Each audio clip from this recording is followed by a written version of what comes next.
Welcome to the Ask the Geographer podcast series, brought to you by the Education Department at the Royal Geographical Society with IBG. I'm Rachel, your host, and in each episode I'll be joined by geographers from across the globe to delve into current events, publications and research, all tied to the fascinating world of geography. We are joined today by Professor Michael Pryke, Dr. Colin Lorne and Dr. Benjamin Newman, who have collaborated on an inspiring project titled Voices from the Global South. This initiative, part of the Open Learn provision from the Open University, comprises of 6 short films designed to stimulate reflection on how geography deepens our understanding of the climate crisis and its far-reaching impacts. Michael, the founding head of the School of Social Sciences and Global Studies, SSGS, at the Open University, is the author of the Voices programme. Colin and Ben, also from SSGS, have played key roles in developing the teaching materials that accompany the project. Colin, Michael, Ben, welcome to the podcast. Hello. Welcome, thank you. Hi. So we covered a small part about the project in the introduction, but can you tell us a little bit more about the project? Sure. The project dates, I guess, from the summer of 2021. And it links to the development of a new Open University first-year undergraduate module called Global Challenges Investigating the Social Sciences. And that's an interdisciplinary module, and geography had the opportunity to produce a strand within that module. And it served as an opportunity to introduce a range of topics from climate change to geography's knowledge production and its circulation to geography's complicated past and presents. The module presented an excellent opportunity, I think we found, to produce teaching materials addressing some of the key issues facing the world in ways that foregrounded the importance of geographical thinking, and a moment to equip students and wider publics with the breadth of geographically informed questions and the range of voices, knowledges and viewpoints and their relevance in response to key global issues. And I think one key global issue was the climate crisis. And one crucial consideration was to include too often marginalised voices, geographers from the Global South, for example, to demonstrate why engagement with other knowledges is a key concern of geography and geographers. So in contrast to a sometimes tokenistic reference to these knowledges, the objective was to show clearly how those voices matter in a process of worlds in the making. And that emphasis that we had in producing that strand in the module fitted very well with the shared ambitions generated at the International Geographical Society's gathering, the IGSG, linked to COP26. At that gathering of the world's geographical societies, hosted by the Royal Scottish Geographical Society in collaboration with the International Geographical Union and Royal Geographical Society with the IBG, the emphasis was very much on the importance of including Global South and Indigenous researchers in developing research and policy in relation to climate change. So the collaboration with the RGS was founded on the OU's and the RGS's closely aligned obligations to service the whole sector and its publics, and similar considerations inform the approach to and involvement of the International Geographical Union.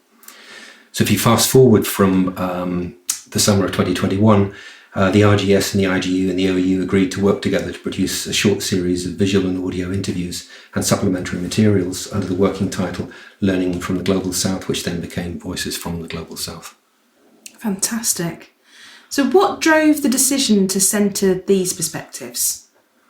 I think the decision to foreground the perspectives of the Global South was very much linked to the idea of wanting to understand something like the climate crisis and its consequences, not from the perspective wholly of the Global North, but from the Global South. And that comes back to that point about centering at the core of these videos those marginalised voices, those voices that we don't normally hear from about the climate crisis, the way it plays out in different contexts, the history and continuing legacies of colonialism, and the way that impacts and affects the ability to respond to the climate crisis, to contribute to debates about what to do about the climate crisis. And I think in many respects, if this makes sense, the decision is visually captured in the way the map is flipped. And I think that serves as quite a powerful visual jolt to the way in which we understand the world, and in turn debates, in this case, about the climate crisis. because immediately you see that flipped map, and I don't know what others feel, but you begin to ask yourself, hang on, where on earth is Britain in this? All of a sudden, from being at the top and centre, we're down at the bottom, lost somewhere. And I think that visual jolt is a way of signalling the need to begin to understand the climate crisis from a different standpoint. Brilliant. Yeah, I think that's really helpful, Michael. I think firstly, on behalf of all of us, we should probably say thank you to all the contributors, because the project, frankly, isn't possible without them, and it's not perhaps just them as individuals, but their kind of relations and relationships and histories that they bring with them to the project. So that centering those voices obviously is the main piece of this project. I think it's about bringing kind of more comprehensive information framing to the discussions around climate change. In part, that is, I guess, a little bit about where you stand really matters when you're thinking about the climate crisis. That shapes how you think about it. And that means that the project is a little bit about us as educators in the global north from the Open University, thinking about how we teach this. None of us are particularly climate scientists, we're not necessarily even kind of environmental geographers, but a way of kind of opening up the way in which we talk about the climate crisis with our students, with other publics, with other students. It kind of really drives this initiative, I suppose. And all of us, I think, in different ways, think a lot about knowledge and the production of knowledge. And Salim Hook, one of the contributors to the videos, talks about knowledge being that kind of uneven playing field. And the project and the reason for centering these voices is to start to try and trouble that uneven playing field, I guess.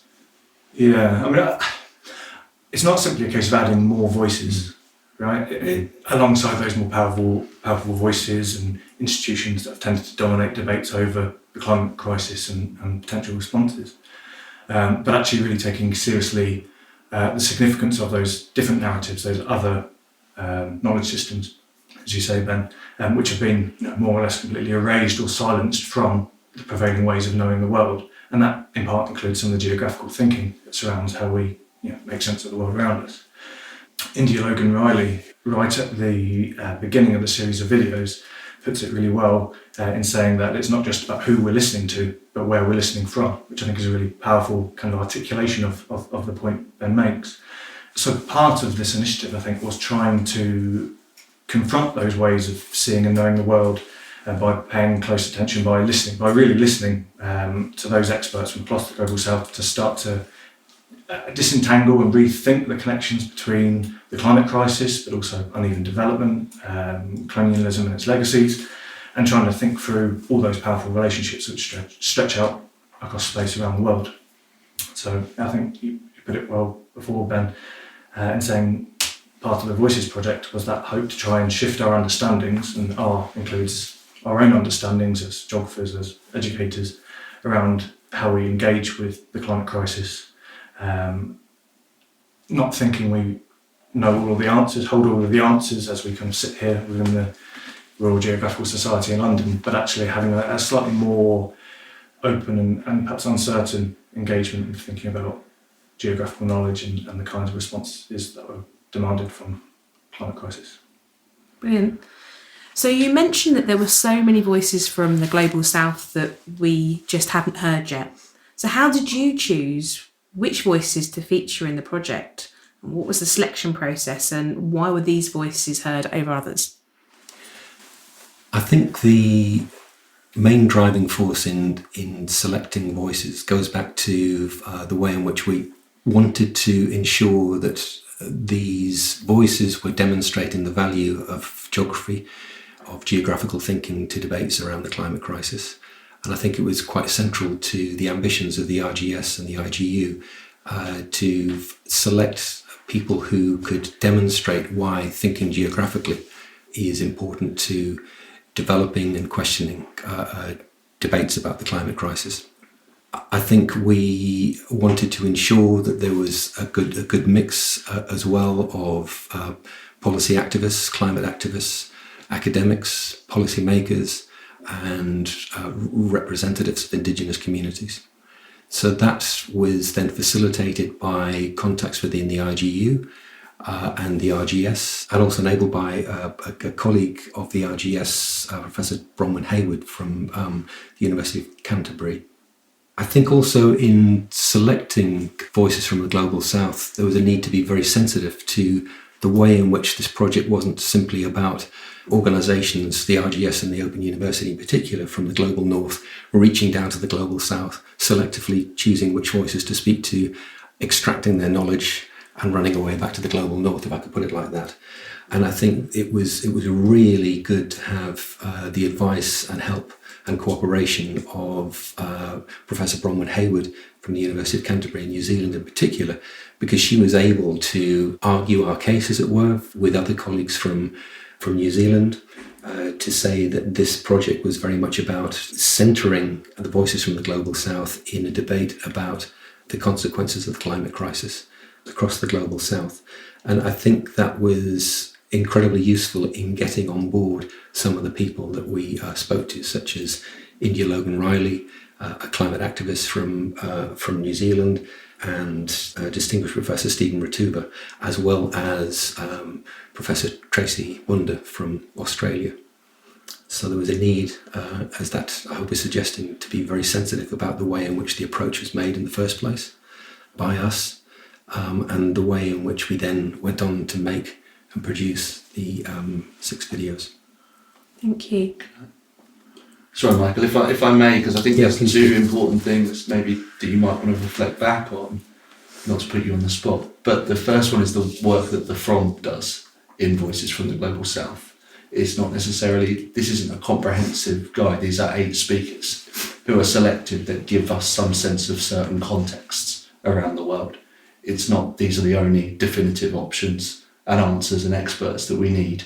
It's a kind of scope of different voices, which I think is an important point. And the second thing is, I just wanted you to repeat what you told us upstairs, which was about Hugo Romero and how long the dialogue was. And this is a really important part, that against this kind of version of extractivist knowledge, these are long conversations, right, of which people are seeing a very kind of short snapshot of contributors' voices, but that allowed them to say the things that were important to them and allowed them to drive the conversation. We didn't say, we need these things and we need you to say A, B and C because our module and our teaching and our videos are going to be great because of that. This is a real ongoing dialogue that people have really thought about what they're going to say and been allowed the opportunity to do that.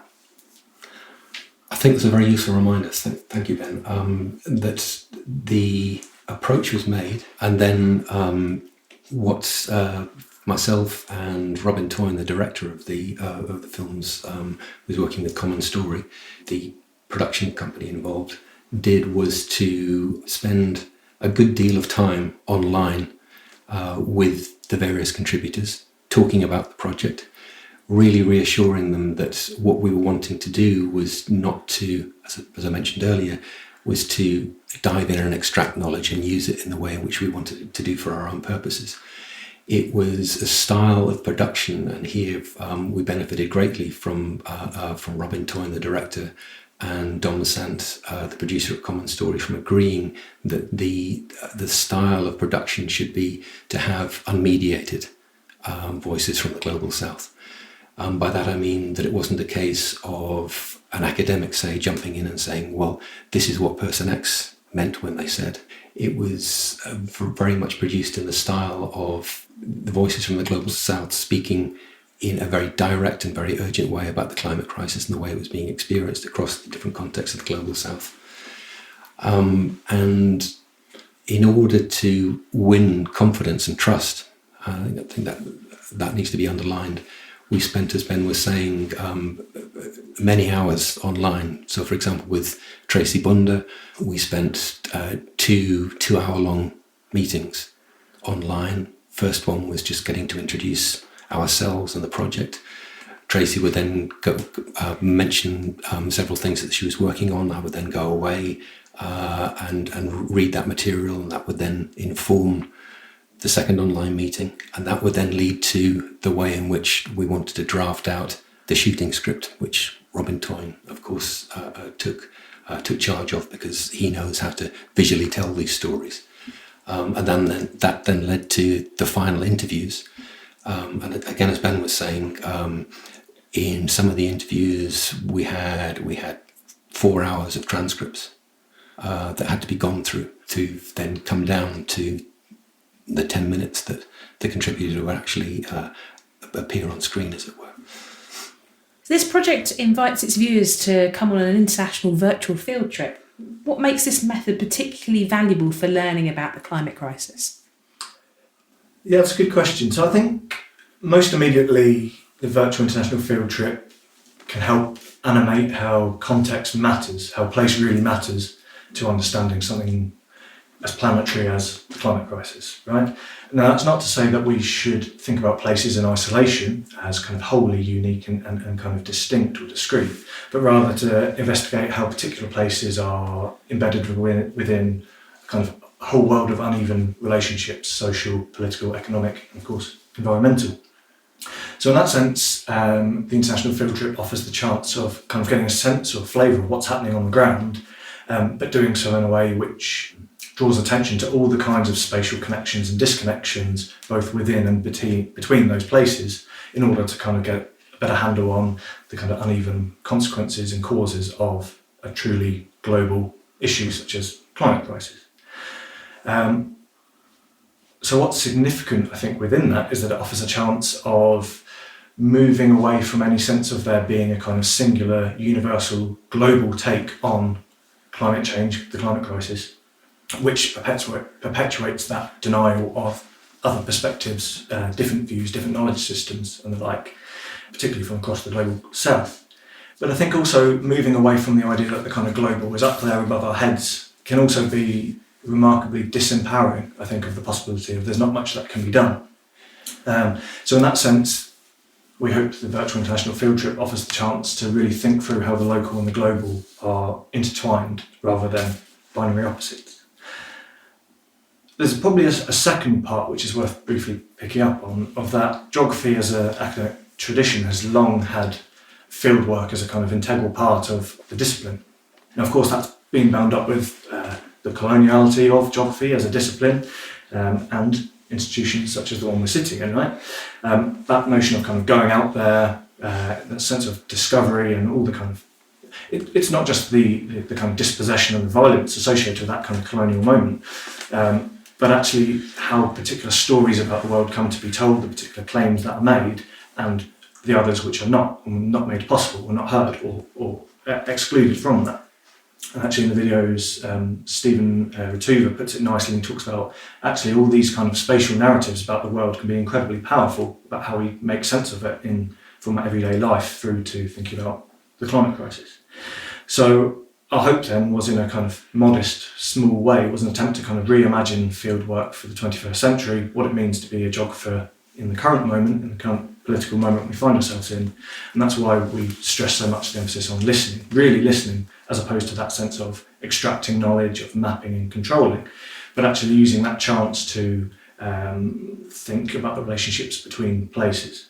And I suppose as a final point of that, that's not simply seeing those places from across the global south which are most exposed to the greatest risk of climate change as simply being the sort of victims of the climate change at the kind of receiving end of these big global issues, but actually recognising that there's all kinds of ongoing work around mitigating and adapting to climate change that has been entirely ignored, which we really should be listening to and taking seriously as absolutely essential for thinking about the kind of urgent responses that are needed, if only that kind of listening takes place. Yeah, that's really nice, Colin. In fact, I'm not sure what you've left me really to say, because that is really comprehensive. But I guess I'll repeat some of the things you've said, perhaps, about doing fieldwork differently, and fieldwork being kind of deeply entrenched in the way in which we go about doing geography, but a chance to do something different, to see across multiple different contexts in kind of one sitting, and taking the chance to go back and watch all 6 videos in a row yesterday. You're kind of on this journey, transported, but I think this journey is kind of obviously you're sat in your chair at home, but it's kind of both a kind of intellectual one and an emotive one. And I think that's kind of really important to capture. You couldn't do this on a conventional field trip. You can't, without flying around the world to multiple locations, which is troubling in itself given the context of what we're talking about. But I think it's also the chance to kind of unsettle some preconceived ideas that we might have of places. And I was thinking particularly in relation to just even the containers we use, global north, global south. And I think when we use containers like that, we can often kind of default to thinking of them as kind of homogenous, that their difference doesn't necessarily exist within those. And thinking about the context that we see across the global south, I think Pilile says about Cape Town, which is a particularly powerful example, the kind of global north meets global south, 20 kilometres away in Cape Town. People are having vastly different experiences of climate crisis and of life more generally. Salim Hook talking about Bangladesh and shrimp farmers, millionaire shrimp farmers, despite the problems that on both workers and the environment that brings. So I think it's really is the chance to see the different contexts across the global south. I think there's also a chance to see a hopeful message as well about the advancements that are being made despite the marginalisation of particular knowledges, but adaptation, resilience to climate change that's going on, that actually the global north hasn't quite worked out itself yet. So it's not just the kind of doom and gloom message of difference across the global south, but actually some really interesting, engaging things that need to be listened to, like you say, Colin. I think just picking up very quickly on what Ben was saying about the range of contexts. It's one journey but many contexts. And I think if you look at the titles to each of the films, this isn't exploring the same issues around the climate crisis, raising the same questions about the climate crisis from each of those different places, each of those 6 different places. Just to very quickly run through the titles of these different videos or films would give a sense of the way in which we are addressing in them a number of issues that begin to provide the opportunity to listen and to question as a result of listening to these various voices. So in film 1, we begin in Glasgow. Hang on, Glasgow is not in the global south, not at least when I last looked at the map, this way up or that way up. But I think that opening video is really about how the climate crisis is framed, the different power relations between the global north and global south. And India Logan Riley, Salomon Hook, and Stephen Ratuva talk wonderfully about their experiences of being at various COPs, and in the case of India Logan Riley, of being at COP26 in particular, where she made a very now well-known intervention. And then, as Ben was saying, in the second video, we go to Cape Town, South Africa, where there's a overt exploration of colonialism and class and climate. We then go on to Bangladesh and Uganda, where there's a talk about power, policy and potential. And I think the important point there is very much around potential, how least developed countries are kind of working amongst themselves to combat the climate crisis, the opportunities for the global north to learn from the global south in that particular case.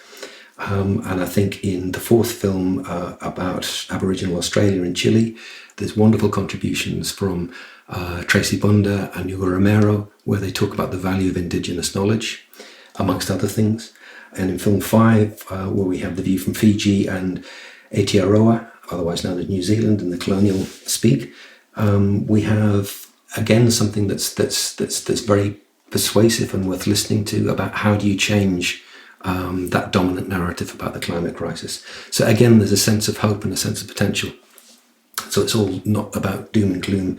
And the final film, which is from Nepal and Bangladesh, we have lessons from the contributors about mitigation and adaptation, ending with all of the contributors saying something about, well, what can geography contribute to these debates, these issues? What questions can be raised? How can we further the conversation? And I think that emphasis on the conversation as a result of listening is very much about what these films and the whole project is about. Fantastic.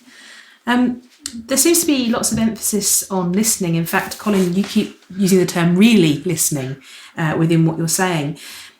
Why is developing this skill so important for this particular project?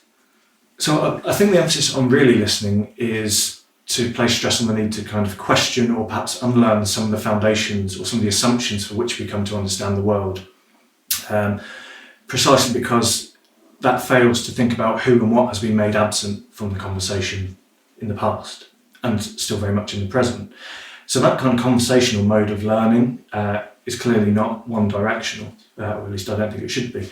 And I think we do need to be quite wary of thinking we kind of know or hold all the answers to the questions thrown up by the current moment, or even whether we're necessarily asking the right questions. And I think that has to come through that careful sense of listening and not thinking we can kind of know everything from where we're standing. And actually, I think that's something I learned from the project and from the speakers as part of the 6 videos, and I think that holds beyond the project actually.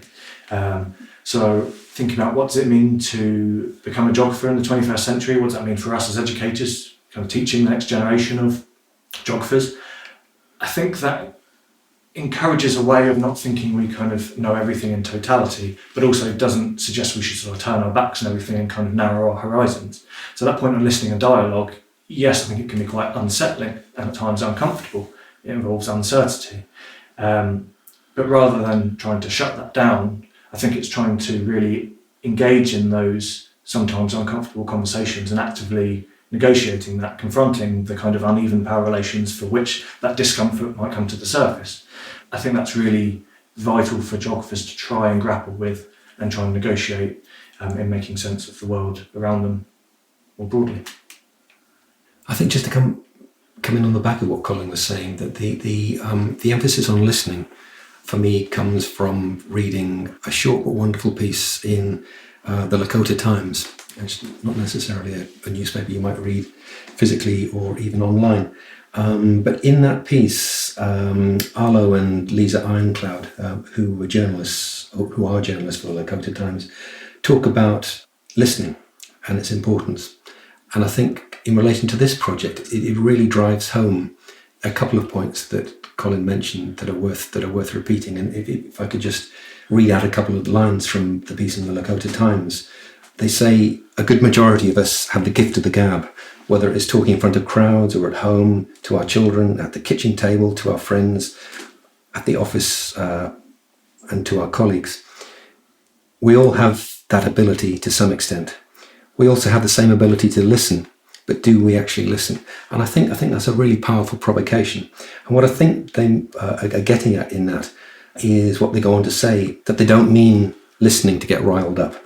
What one of the journalists then says is, I mean, the actual act of listening, to take in new information and or different perspectives. And I think that speaks very much to what this whole project is about. And they go on to say that they believe the act of listening requires the ability from a single person to put away your emotions, beliefs and opinions for a moment and to allow the words of another to be felt and to be truly heard. And I think that is something that serves as a good reminder right at the outset of this international virtual field trip, because it's about listening to figure out what the right questions are in order to ask the right question, if that makes sense. Yeah, I think that's really nice, Michael.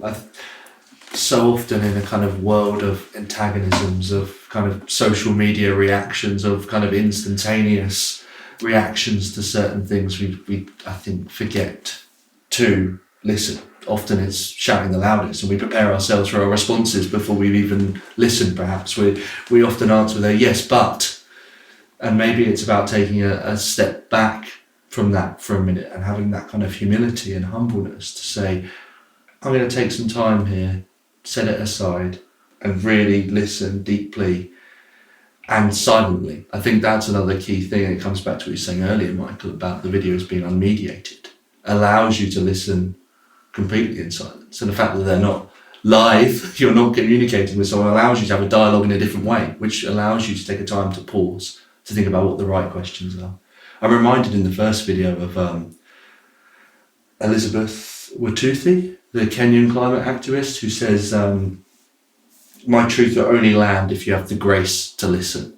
And I think that's such a kind of powerful quote, particularly spoken in COP, which we know has kind of all kinds of problems about the way in which people are invited and heard. But having that grace to listen, to step back, to stop and think that you might not know everything or have all the answers, I think that's what we really want to think about listening as a skill in a discipline which is so often bound up in authoritativeness, in writing the world in a particular way, in knowing all these things and understanding place. I think it's taking the time, and I've completely rethought my ideas on this, that actually having a good question to ask is way better than thinking you know everything there is to know about a place or about people or wherever it might be. I think, again, just to jump in, sorry, that for me is a good cue to link learning the skill of listening, asking questions, and the international virtual field trip. Because it's an international virtual field trip doesn't mean you can't have a real notebook in front of you, almost, to jot down what grabs you as you watch each of the films. And I think that's about raising issues and questions that struck you that you might want to develop in conversation with others. And I think it's also a way of signalling to yourself and perhaps to others that you might not agree with what's being said. And I think that's part of this project, part of the initiative, part of the virtual field trip is to feel uncomfortable, because it comes back to flipping the map. Oh, hang on, I hadn't thought about that in that way. Gee, everything I'd thought previously has been gradually undermined. It may not be the case. Sometimes it may be the case. I think one of the very powerful messages to come through the lingering legacies of colonialism, of European colonialism, and the way that's felt. And I think that for me is a really rich contribution that the films make that you would not get necessarily from a text. You get that sense, not just of urgency, but of anger. And it's very, very powerful. Kind of change the lens, so to speak. It changes the lens not in a way to hammer home the point. It makes you, if this makes sense, it makes you go back to what both Ben and Colin were saying when they quoted India Logan Riley. It matters who you're listening to and where you're listening from. So it's about shifting yourself in this international virtual field trip and understanding the climate crisis from a different context, different perspective. And I think that's a really strong teaching point. Definitely. So you've discussed quite a lot about the context of the different videos. What would you think would be the main takeaway you hope people will gain after engaging with these videos? I think in the videos that are so rich, single takeaways are kind of really difficult. It's a challenge. I'll try and provide one, I guess. And I think one word which gets said by quite a few of the contributors to the videos is the idea of narrative. And it sounds kind of a strange thing to say, but so much of this is made up. Stephen Ratuva even says, we made science up. Science doesn't just exist. It's a way of understanding and interpreting the world. And I think once you can think about the production of knowledge conceived in that way, that actually opens you up to thinking, well, this is one narrative. But as the videos show, there are lots of different narratives and lots of different possibilities. So I guess holding that sense of hope and of possibility and of change would be something that I'd like people to take away. It's Samuel Hook who talks about even when things might seem like they're common sense in the global north, that doesn't translate to other contexts, to other places. And the example which really struck me that he gives was about carbon emissions and the kind of, we see it, I think, if you look at UK, British news, kind of constant obsession with keeping emissions down. He talks about that translated to context in the least developed countries, where massive amounts of money is pushed towards keeping emissions down in countries that, frankly, have a fraction of the emissions of countries like the UK, the US, others in the global north. So it's that kind of narrative, sense of narratives that run through the climate change that run through the climate crisis, I should say, that just allows you to think these things are being framed in particular ways by particular people. And there's other ways in which they might be framed productively. And there's other learnings that might be made, but that can't be done in a kind of extractivist way. It has to be done with kind of mutual dialogue and that willingness to listen that we've talked about all the way through. For me, I think my takeaway would be, well, I hope that people get a sense that the climate crisis is a truly planetary or global concern, the urgency of that, but really placing the emphasis on how different people and places are impacted in profoundly unequal ways. That place matters, and we need to try and grapple with the many uneven relationships that make up the different places in the world and their location within those webs of power. So I kind of hope that through thinking with and listening to the speakers and the 6 videos, in some way that might help move people, in however modest a sense, to think about the possibilities of geographical thinking, in how we might make sense of the turbulent world we're in, and how we might start thinking about the kinds of interventions and the kind of responses to help push back against that climate injustice and the social injustice, which is deeply intertwined with that, and the role that geography and geographical thinking can play within that. I suppose as a final connected point to that, I'd like to hope that people get the sense of the need to move geography elsewhere, to be able to sit here in a place like the Royal Geographical Society and to perhaps challenge, in however modest sense, some of the intellectual and political inheritances of how we come to have known the world in the way we have, in order to kind of articulate a different kind of geographical thinking and the kind of action that's required and is so urgently needed in the current moment we find ourselves. Takeaways.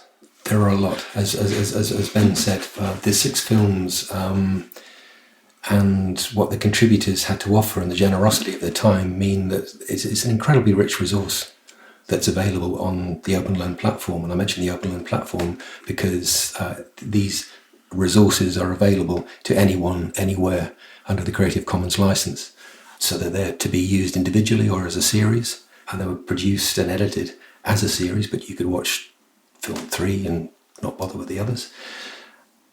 I think that would be a shame in the sense that you would miss the sense of the development of the story about voices from the global south speaking about the climate crisis. And I think just on the back of that, although the films were made a year or more ago, what was discussed, say in relation to COP26, is still sadly very much applicable today. The workings of power between the global north and global south, and articulated by the 3 contributors, Salomon Hook, India Logan Riley and Stephen Ratuva, are still very, very relevant to the way in which we understand the runnings and operations of COP. But I think on the back of that, and linked to Ben's point about narrative, is that just like narratives can be challenged, the idea of power can be challenged. To use the work of a colleague of ours, John Allen, when he talks about the lost geographies of power, I think it would be a mistake to think that because the global north and its behaviour through its representatives and institutions at COPs seem to hold all the power, that reduces power to a thing rather than a social relation. And if you see it as a social relation, what is argued, in other words, and wielded by the likes of the President of the US, UK Prime Ministers and other significant political figures in the global north, you might get the impression that, well, they hold the power, there's nothing we can do. But just like narratives, that power can be challenged. Lovely. I think you've mentioned it throughout the podcast, but for the listeners who want to learn more or find out more about this project, where should they go to look? The videos plus wraparound teaching materials and activities are available on the Open Learn platform. So if you Google for Voices from the Global South, Learning from the Global South, Open Learn, you should come to that particular website. And in that website, you'll also come across a wonderful keynote lecture given by Professor Farhana Sultana, who launched the films at the RGS. Professor Sultana is a geographer and environmental scientist at Syracuse University. She's done an amazing job in articulating the injustices of the climate crisis, the lingering impacts of colonialism, and her keynote again is available on the Open Learn platform, linked to these 6 videos. And that's well worth, in the spirit of a field trip, to view perhaps right at the end, It gives you a chance to reflect back on with some of the key teaching points that she pulled out from the films in relation to her wider project. I think it's worthwhile repeating that these teaching materials, the videos, the films are freely available and globally available, and they're held on the Open University's Open Learn platform under a Creative Commons license. And this arrangement, importantly, this goes back to the opening question about the nature of the project. This arrangement meets with the teaching, research and public engagement goals of all three of the project partners, the RGS with the IBG, the IGU and the Open University. So what all three organisations would welcome and encourage is for people in institutions to download and use, per the licence, this range of materials in any way they want to in relation to their teaching. Fantastic. Michael, Colin and Ben, thank you so much for your time today. The Voices from the Global South project serves as a compelling reminder of the importance to truly listen to diverse prospects, especially when tackling global challenges like climate crisis. It's crucial to remember that while climate change affects us all, its impacts are unevenly distributed. Initiatives like Voices help foster a sense of shared responsibility and action by bringing attention to the experiences we might not typically encounter. Thank you for creating such a powerful resource and for sharing your insights with us today. Thank you for your time. Thank you for the invitation. Thank you for tuning in. If you enjoyed this podcast, don't forget to subscribe to the Ask the Geographer podcast series on soundcloud.com or your preferred streaming platform. Dive deeper into the world of geography and stay informed with our wide range of resources, many of which are available for free. School membership grants access to even more resources, including online lectures and supporting materials for both teachers and learners. Explore our resources and discover our additional offers for education at www.rgs.org/schools.